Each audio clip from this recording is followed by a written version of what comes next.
my YouTube channel at gagawa tayo ng numerical words part 30. Ang salog sa Tagalog ay ilog.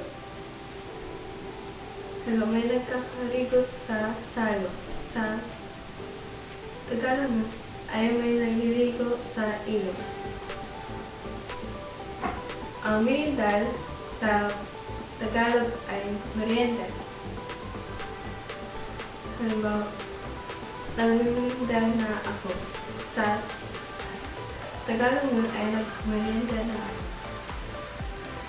Ang anggot sa Tagalog ay galit. Ang pamanggi sa Tagalog ay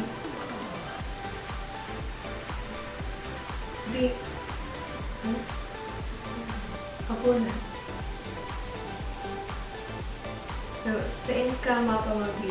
Sa Tagalog ay saan ka mag-almusal? Saan ka maghapon?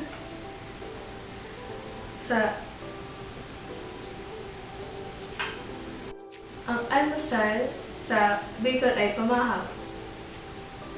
Halimbawa, nagpamahaw ka na. Sa Tagalog ay nag-almusal ka na. Ang pangudto sa Tagalog ay mananghalian. Saan ka mananghalian? Sa Tagalog ay, sa Bicol ay saan ka mapangudto. Ang tahaw sa Tagalog ay gitna. Ang hurihan sa Tagalog ay hulihan. Ang inutan sa Tagalog ay unahan. Sa unahan ang upuan. Sa Bicol ay nasa inutan ang tukawan.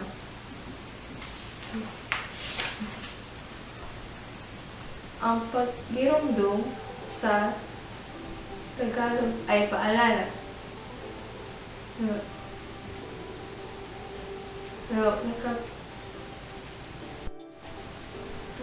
Paggiromdom kang pulis ang sulot kang helmet. Sa Tagalog ay paalala ng pulis na magsuot ng helmet. Ang nakagiromdom sa Tagalog ay nakaalala. Nakaalala ako na mag-attend sa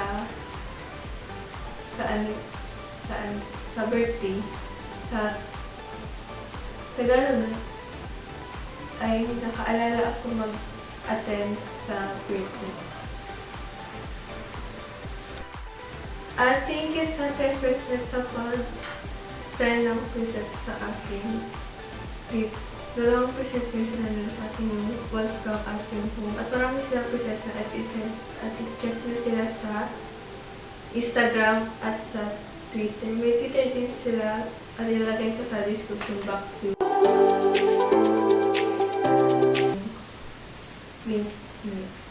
And thanks for watching. If you like this video, give thumbs up and don't forget to subscribe to my channel. See you guys in the next video. Come on.